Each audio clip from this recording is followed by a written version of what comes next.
અળવીના પાનના વીટા વાળવાની ઝંઝટ અને નસો કાઢવાની જે ઝંઝટ છે ને એમાંથી આજે બહેનોને આપણે મુક્તિ અપાવી દેવાની છે. કંઈક અલગ જ રીતે આજે આપણે પાત્રા બનાવવાની રેસીપી લઈ આવ્યા છે મિત્રો. રેસીપીમાં લાસ્ટ સુધી જોડાયેલા રહેજો. એકદમ ટેસ્ટી બને છે અને ખૂબ જ ઝડપથી બની જાય છે. કેવી રીતે આપણે એને કટ કરવા, આવી રીતના પાત્રા તમે આ રીતના પણ ખાધેલા હશે, પણ એકવાર આ રીતે જરૂરથી ટ્રાય કરજો મિત્રો. Welcome friends, welcome back to our channel Chatpatu Kathiyawad. અલગ જ રીતે બનતા પાત્રાની રેસીપી આપણે જોઈએ ને એ પહેલાં ચેનલને જો સબસ્ક્રાઈબ ન કર્યું તો સબસ્ક્રાઈબ કરી બેલ આઇકન દબાવી ઓલ જરૂર દબાવી દેશો મિત્રો, જેને કારણે નવા વિડીયોઝના નોટિફિકેશન આપ સુધી મળતા રહે. તો અળવીના પાન જે છે એને મેં ધોઈ અને ક્લીન કરી લીધેલા છે અને સૂકવીને એનું જેટલી પણ ભીનાશ હતી અને કચરો જે હતો એ આપણે ધોઈને દૂર કરી લીધેલો છે. આગળના વિડીયોમાં આપણે જરૂરથી જોયેલું હશે. તો રોલ વાળીને કઈ રીતે પાત્રા બનાવવા એની રેસીપી જે છે આપ ચેનલ પર જઈને જોઈ શકશો, અથવા તો ડિસ્ક્રિપ્શન બોક્સમાં પણ એની જે રેસીપી છે તમને આપેલી હશે. અહીંયા આપણે અલગ જ રીતે જે છે એ પાત્રા બનાવી રહ્યા છે અને બિલકુલ પણ આપણે એની નસ પણ એકદમ આસાનીથી કાઢી લઈશું. જે આપણે વાર લાગે છે બિલકુલ વાર લાગતી નથી. અને પાત્રાના પાન આપણે આ રીતે કટ કરી લેવાના છે ને એકદમ કૂણા પાન લેવાના. મોટા પાન હોય એમાં તમારે જો એ રીતના ખાવા હોય, દેશી જે આપણે ટ્રેડિશનલ રીતે બનાવીએ છીએ પાત્રા, એમાં એ રીતે બનાવી શકો છો. પણ કૂણા પાન હોય તો એને આ રીતે તમે પાત્રા બનાવી શકો છો. જો આ રીતના જે પાન છે આપણે કટ કરીને લેવાના છે. હજી બીજું પાન પણ તમને આ રીતે કટ કરીને બતાવું કે એની જે જાડી નસ હોય એને આપણે આ રીતે દૂર કરી લેવાની છે.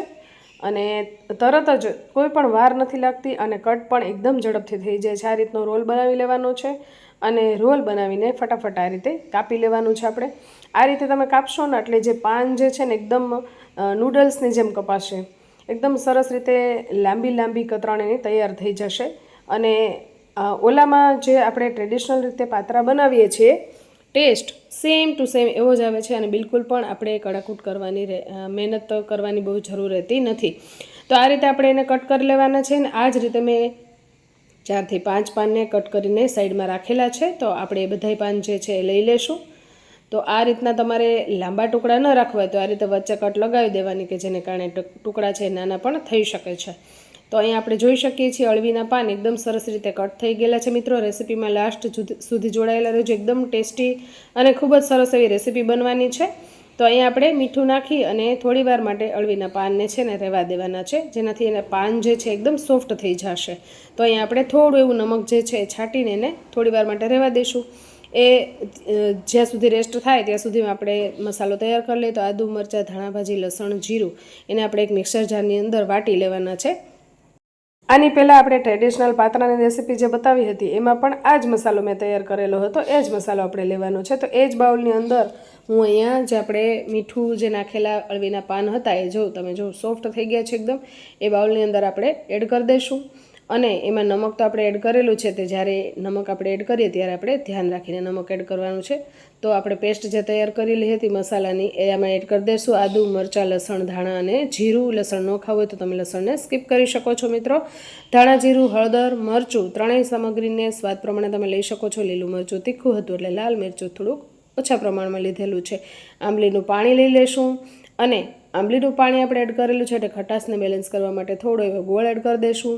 તમારે આની અંદર હિંગ અને ગરમ મસાલો પણ એડ કરવો હોય તો કરી શકો છો, પણ હિંગ અને ગરમ મસાલા વગર પણ આનો ટેસ્ટ એકદમ સરસ આવે છે. તમે જરૂરથી ટ્રાય કરજો મિત્રો અને ટ્રાય કરીને કમેન્ટ કરીને કહેજો કે આ રેસીપી તમને કેવી લાગી છે. માત્ર ચણાના લોટમાં જ આપણે આ રેસીપી બનાવવા નથી, હજી પણ એક લોટ એડ કરવાનું બાકી છે. એટલે રેસીપીમાં લાસ્ટ સુધી જોડાયેલા રહેજો.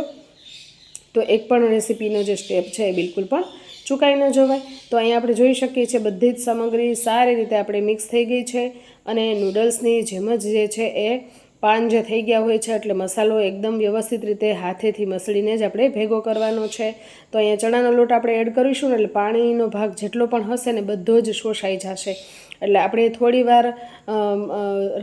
વાર પછી એમાં થોડું એવું પાણી એડ કરવાનું છે. તો જો અહીંયા મેં થોડુંક પાણી લઈ લીધેલું છે. પાણી મેં લગભગ 1 ચમચા જેટલું પાણી એની અંદર એડ કર્યું હતું. મેં અહીંયા 5 થી 6 પાન લીધેલા છે. તમારી અનુકૂળતા મુજબ પાન જે છે લઈ શકો છો. 1 વાટકો ભરીને બેસણનો લોટ અને હજુ એક સામગ્રી આપણે એડ કરવાની બાકી છે. એટલે રેસીપીમાં તમે લાસ્ટ સુધી જોડાયેલા રહેજો મિત્રો. એકદમ ટેસ્ટી અને ખૂબ જ સરસ એવી રેસીપી આપણી તૈયાર થાય છે. અને ઓછી જ મહેનતમાં પતરવેલિયા જે આપણે બહાર જેવા જ ઘરે આપણે બનાવીને ખાઈ શકીએ છીએ. જો આ રીતનું આપણે જે છે એ મિશ્રણ એનું તૈયાર કરવાનું છે. અહીંયા સાજીના ફૂલ કે કોઈ પણ વસ્તુ આપણે એડ કરવાની નથી. અને ટેસ્ટમાં સારું એવું અને હેલ્ધી વર્ઝન આપવા માટે થઈને હું બાજરાનો લોટ એડ કરું છું અહીંયા. એટલે ચણાનો લોટ અને બાજરાનો લોટ બે આપણે લોટ આમાં એડ કરવાના છે. ને તમે જોઈ શકો છો પાનનું પ્રમાણ જ વધારે આપણે રાખવાનું છે, લોટનું પ્રમાણ સાવ ઓછું રાખવાનું છે. આપણે જોઈ શકીએ છીએ મિત્રો. જો આ રીતનું આપણે જે છે એ બધી જ સામગ્રી, બધું જ મિશ્રણ જે છે તૈયાર કરવાનું છે. સાજીના ફૂલ કે ઈનો નાખવાની બિલકુલ જરૂર રહેતી નથી. તમે આંબલીની જગ્યાએ લીંબુ એડ કરી શકો છો મિત્રો. જો ટ્રેડિશનલ રીતે આ રીતે મેં જે છે એ પતરવેલિયા બનાવેલા હતા. ટૂંકમાં પાત્રાના પાનમાંથી આપણે જે પાત્રા, જે ગુજરાતી ટેસ્ટી ફરસાણ પાત્રા રેસીપી એ આ રીતે બનાવેલી હતી. એની રેસીપી તમને ડિસ્ક્રિપ્શનમાં આપેલી હશે. અને એ જે ઢોકળિયામાંથી આપણે રોલ એનો બહાર લઈ લીધેલો હતો, ત્યારબાદ મેં અહીંયા જે અલગ જ રીતે બનાવેલા પાત્રા, આપણે પાત્રાના ઢોકળા પણ કહી શકશું એને. તો આ રીતે આપણે એને એક પ્લેટમાં તેલ લગાવી અને પાથરી દેવાનું છે. એટલે ઢોકળિયું તમારે પહેલાં જ ગરમ કરવા મૂકી દેવાનું છે પાણી નાખીને. એટલે પાણી એનું ગરમ થાય ત્યાં સુધીમાં આપણું મિશ્રણ પણ જે છે એ રેડી થઈ જાય છે. બસ એક વાતનું ખાસ ખાલી આમાં એ ધ્યાન રાખવાનું કે જ્યારે પણ આપણે આ સામગ્રી પાથરીએ છીએ ને, ત્યારે હાથ તમારો બિલકુલ પણ દાજે નહીં, એ વાતનું ખાસ ધ્યાન રાખવાનું.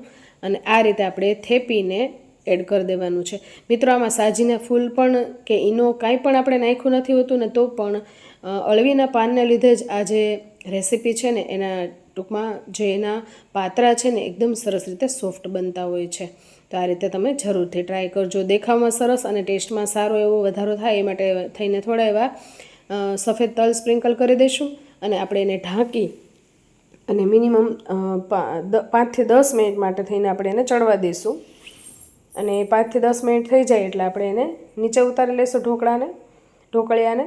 અને આપણે જે મિશ્રણ તૈયાર કર્યું હતું પાત્રાનું, એના ટુકડા આપણે કરવા માટે થઈને આપણે થોડી વાર માટે એને ઠંડુ પડવા દેવાનું છે. ઠંડુ પડ્યા બાદ જ મેં આ ખોલેલું હતું. અને ત્યારબાદ જ આપણે એની અંદર આવી રીતે કાપા કરી લેવાના છે. તો કાપા કરી લીધા છે આપણે.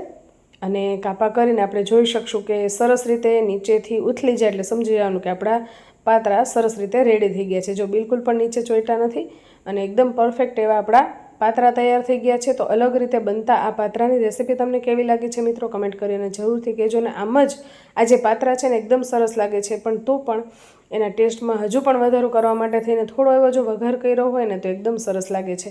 તો અહીંયા હું વઘાર પણ કરવાની છે, એટલે રેસીપીમાં લાસ્ટ સુધી જોડાયેલા રહેજો. તો અહીંયા આપણે જે છે પાત્રાના ટુકડા કરી લીધેલા છે. અને હવે આપણે એનો વઘારવા માટેની પ્રોસેસ કરીશું. તો અહીંયા એક કઢાઈ લઈ એમાં મેં મિનિમમ અડધું કરીને 1 પાવડા જેટલું તેલ એડ કરેલું છે. રાઈ જીરું એડ કરી દઈશું. લીમડાનો પાનનો વઘાર કરીશું. અને સાથે જ એકદમ ટેસ્ટી લાગે અને દેખાવમાં પણ સરસ લાગે એ માટે થઈને થોડા એવા તલ એડ કરી દઈશું. મિનિમમ 2 ચમચી જેટલા તલ મેં લીધેલા છે, તલ એડ કરી દેવાના છે. અને આપણે જે પાત્રા બનાવેલા છે ઢોકળા એના, એ આપણે એની અંદર એડ કરી દઈશું. અને સરસ રીતે આપણે બધું જ સારી રીતે મિક્સ કરી લઈશું. એટલે બધો જ વઘાર જે છે એ ઢોકળાની અંદર ચડી જાય. અને થોડો એવો ટેસ્ટમાં વધારો થાય એ માટે થઈને ધાણા જીરું અને મરચું પાવડર એ પણ ઓપ્શનલ છે, નાખવું હોય તો, ન નાખવું હોય તો પણ ચાલે. અને તમે એમાં લીંબુ અને ખાંડ પણ એડ કરી શકો છો. પણ અંદર આપણે જેટલી પણ સામગ્રી એડ કરી છે ને એનો ટેસ્ટ જ એટલો સારો હોય કે કોઈ વસ્તુ ઉમેરવાની, ઉપરથી એડ કરવાની જરૂર રહેતી નથી. તો તૈયાર છે આપણા અલગ જ રીતે બનતા પાત્રા. આ પાત્રાની રેસીપી મિત્રો કેવી લાગી છે કમેન્ટ સેક્શનમાં કમેન્ટ કરીને જરૂરથી કહેજો. અને અલગ જ રીતે આ બનતા પાત્રાની રેસીપી ખરેખર આપને ગમી હોય તો એક લાઇક કરી, ચેનલને સબસ્ક્રાઈબ ન કરી તો સબસ્ક્રાઈબ કરી, નવા હોય તો બેલ આઇકન દબાવી ઓલ દબાવી દેશો, જેના કારણે નવા વિડીયોઝના નોટિફિકેશન આપ સુધી મળતા રહે. અને ખરેખર આપણે વિડીયો ગમ્યો જ હોય તો આપણા ફ્રેન્ડ સર્કલ્સ, ફેમિલી ગ્રુપ્સમાં શેર કરવાનું બિલકુલ ભૂલતા નહીં. શેર જરૂરથી કરી દેજો. એટલે ફરીવાર આવી નવી રેસીપીઝ તમારા સુધી લઈને અમે આવીએ ત્યાં સુધી જય સોમનાથ, જય માતાજી મિત્રો.